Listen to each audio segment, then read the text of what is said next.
Bueno, pues muy contentos.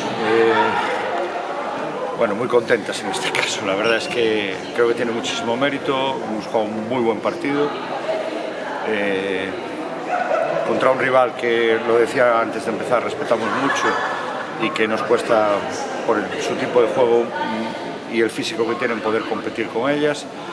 Y un mérito enorme del equipo. Creo que hemos sido capaces de defender muchos momentos del partido bien o muy bien, que hemos peleado muy bien y controlado muy bien el rebote y que hemos jugado bien en ataque, buscando ventajas en movimiento cuando podíamos, poniendo la pelota dentro y castigando su defensa de cambios en la primera parte, en los dos primeros cuartos, y luego sabiendo salir de su presión, y en el momento que ellas podían estar cerca por su trabajo y habían bajado de 12, 13 puntos a 5 o 6, respondiendo con algunas canastas de mucho mérito, un par de triples, un par de unos contra unos que nos volvieron a dar la tranquilidad para tener siempre el control del marcador.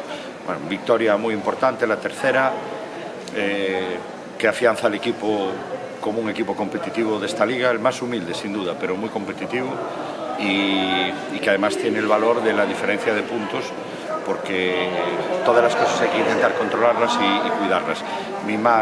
Sobre todo mi agradecimiento y mi felicitación a los jugadores, porque creo que hoy el equipo ha hecho un partido soberbio.